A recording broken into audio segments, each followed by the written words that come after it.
Assalamualaikum warahmatullahi wabarakatuh. Perkenalkan, nama saya Sylvia Sevita Dewi, NIM 2024 10 10 10 11 di kelas data mining A.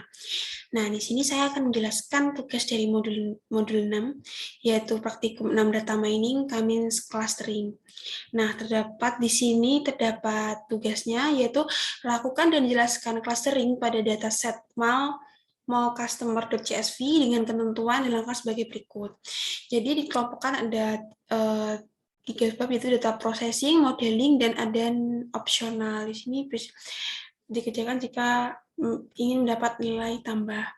Nah, langsung saja yang pertama, terlebih dahulu saya sudah menguploadkan atau memasukkan file malcustomer.csv pada Google Colab-nya. Lalu seperti biasanya saya mengimportkan beberapa library untuk mengerjakan modul 6 ini, di mana ada saya mengimport Pandas, NumPy, Seaborn, Matplotlib, Pplot, dan Sklearn. Lalu langsung saja, yang pertama data processing, yang nomor 1 ini yaitu melakukan load dataset dan membuang fitur yang tidak dibutuhkan. Nah, ini jadi meng-load dataset yang mal customer tadi, lalu membuang fitur yang sepertinya tidak dibutuhkan. Saya load dulu fiturnya datasetnya. Nah, dataset underscore customer tadi akan keluar di sini 5 indeks teratas dan 5 indeks terbawah, di mana ada 20 baris dan 5 kolom.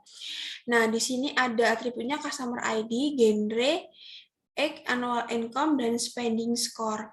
Nah, menurut saya sebuah fitur yang sepertinya tidak dibutuhkan atau bisa dihilangkan tuh customer ID. Nah, jadi mencoba mengeloadkan atau ngedrop data atribut customer ID. Jadi ini memakai codingan data. Di sini kan tadi data lotnya mal customer. Lalu ini data.drop, di mana yang memiliki atribut customer yang axis-nya 1 dan impress-nya true. Maka di data tersebut akan di-drop. Kita jalankan. Nah, yang tadinya ada ID customer menjadi tidak ada ID customer-nya. Nah, nomor 1 sudah, lalu nomor 2, melakukan cek tipe data pada masing-masing feature dan encoding bila diperlukan. Lalu di sini saya akan melakukan pengecekan dengan data.info, lalu melakukan encoding data. Nah, melakukan encoding data ini kita dengan library Sklearn dengan from Sklearn mengimport pre-processing, di mana label ENC berisi processing.label encoder, di mana data genre sama dengan label encoder.fit transform data genre, lalu print data yang memiliki atribut genre, yaitu nilai unique. Kita jalankan. Nah, di sini memiliki kolom genre-nya 0, annual, not null, 2 not dengan data tipe objek integer 64. Lalu di sini genre-nya tadi akan diubah atau melakukan encoding, di mana tadi dibuat memory using 1 dan 0. Lalu dibuat print data copy sama dengan data. Nah, di sini genre-nya jadi 1, 1, 0, 0. Untuk mengubah nilainya. Lalu nomor 3, melakukan cek data null dan melakukan cek data duplikat. Nah, pertama saya melakukan cek data duplikat dengan print jumlah data duplikatnya berapa, dan untuk mencari untuk mengetahui duplikatnya itu nanti berapa dengan cara data.duplicate sum ini untuk mengetahui jumlah data duplikatnya berapa. Lalu di print data kurung buka siku data.duplicate. Lalu untuk saya langsung melakukan cek data nol. Nah, untuk melakukan cek data nol ini menggunakan data.isNull .sum. Sum ini nanti untuk mengetahui jumlahnya nol berapa. Langsung saja kita jalankan. Nah, jadi ternyata tidak ada jumlah data yang duplikat. Nah, di sini tertulis bahwa jumlah data duplikatnya itu adalah 0 dan jumlah data yang bernilai 0 itu juga 0. Jadi untuk nomor 4 ini pertanyaannya yaitu handling misvalue dan handling duplikat data jika diperlukan. Jadi kita akan melakukan handling misvalue dan handling duplikat itu jika nanti di nomor 3 ini terdapat data duplikat atau data yang nol. Nah, dikarenakan pada nomor 3 ini tidak ada data yang duplikat dan data yang nol atau not nol, maka lanjut ke nomor 5, yaitu melakukan cek data outlier. Lakukanlah cek data outlier dengan memvisualisasikan dalam box plot pada masing-masing feature. Nah, di sini kan tadi ada genre, age, spending score, dan annual income. Nah, saya di sini untuk mengecek data outlier-nya pakai ini library plt.figure fixes-nya 8,6, di mana sns.boxplot X merupakan di sini nanti data copy-nya genre. Untuk X-nya sama codingannya, tapi ganti dengan atributnya X, spending core-nya sama, annual core sama, kita jalankan. Nah, maka akan keluar seperti ini. Nah, ini yang genre. Nah, ternyata tidak ada outlier pada visualisasi feature genre ini, tidak ada outlier yang ditemukan. Lalu selanjutnya nah di X ini juga tidak ada outlier. Spending score tidak ada outliernya. Dan di annual income ini ternyata ada outliernya. Nah, outliernya itu ini. Nah, jadi pada 3 data tersebut tidak ada outlier, dan yang di terakhir ini di annual income itu ternyata terdapat outlier. Lalu nomor 6 yaitu handling outlier jika diperlukan. Dikarenakan pada nomor 5 ini ditemukan outlier pada annual income, maka pada nomor 6 ini kita melakukan handling outlier menggunakan IQR. Nah, di sini saya membuat variabel Q1, itu maksudnya Q1 itu maksud saya kayak kuartil 1, kuartil 3 gitu. Q1 saya variabelkan Q1 sama dengan data copy di mana annual income kuantil 25 dan Q3 sama dengan data copy annual income kuantil 75. Di mana IQR-nya di sini hasil dari Q3 min Q1. Di mana data copy annual income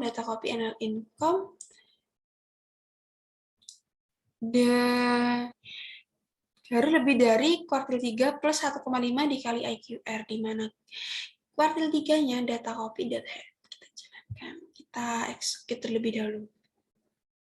Nah, ini.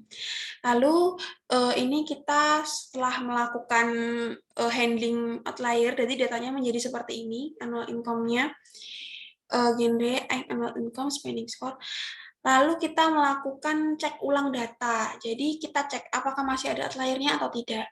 Dengan mengimportkan dengan menggunakan ini modul plt .figure di mana fixnya pertama 8,6 box plot. Nah, jadi yang tadinya tadi kan ini annual income-nya terdapat outlier ya di nomor 5. Nah, terus di nomor 6 ini kita melakukan handling outlier. Nah, dengan cara menggunakan IQR, kita tampilkan datanya, lalu kita cek pada box plot-nya. Nah, tidak ada outlier yang ditemukan. Nah, lalu nomor 7.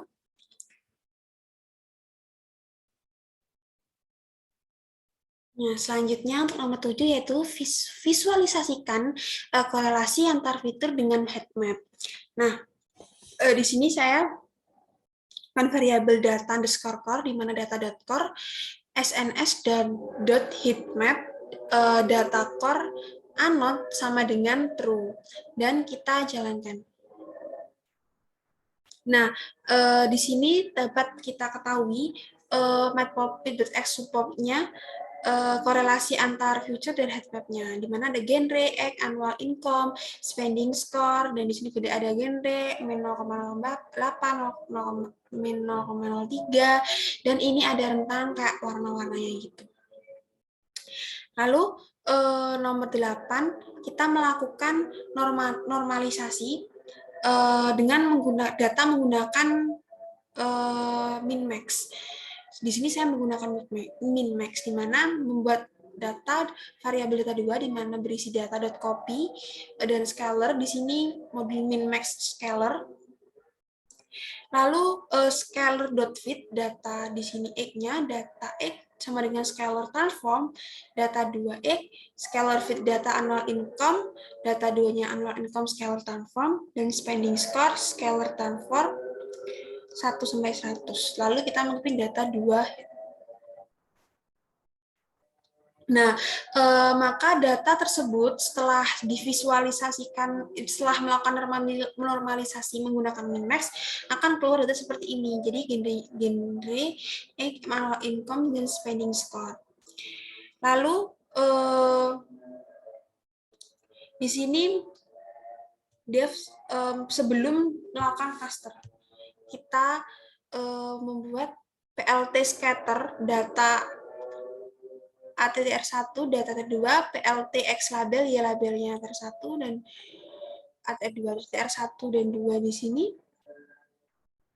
Nanti akan berisi genre dan X-nya. ATTR1 ini atribut 1 dan atribut 2, berisi genre dan X. Kita execute. Nah, di sini merupakan sebelum melakukan cluster itu grafiknya seperti ini, atau scatter plotnya seperti ini. Lalu sebelum melakukan cluster juga yang genre dan spending score ini. Lalu ini yang genre dan annual income. Dan ini X dan annual income. Ini X dan spending score. Kita jalankan satu-satu sebelum cluster ini. Nah, lalu kita lanjut ke selanjutnya, yaitu modeling. Di sini mengklasterlah dataset dengan nilai K345 dengan atribut annual income dan spending score. Di sini melakukan cluster dataset, di mana saya di sini mengimportkan modul formscalen.cluster import k-means.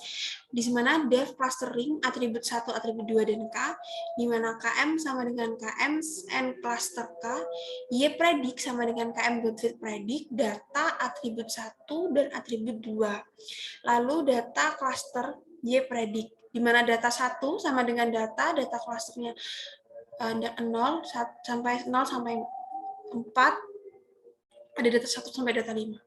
Di mana di sini menggunakan library plt.scatter, data 1 atribut 1, data 1 atribut 2, di mana color red label cluster 0.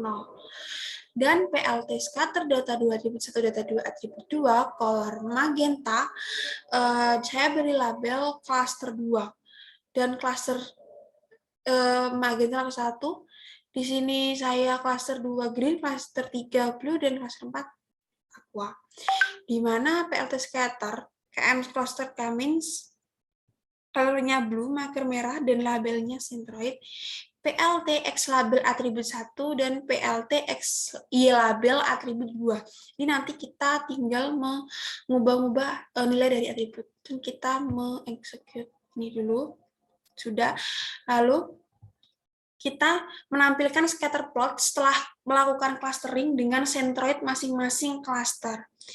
Nah, terus nanti kita akan menentukan cut terbaiknya itu yang mana. Yang pertama yaitu clustering annual income dengan spending score. Kita execute ini dulu. Nah, ini annual income dan spending core. Nah, di sini merupakan scatter plotnya yang setelah kita melakukan sebuah clustering. Lalu di sini clustering annual income dan spending score yang 4. Nah, ini. Dan ini yang 5. K-nya 5.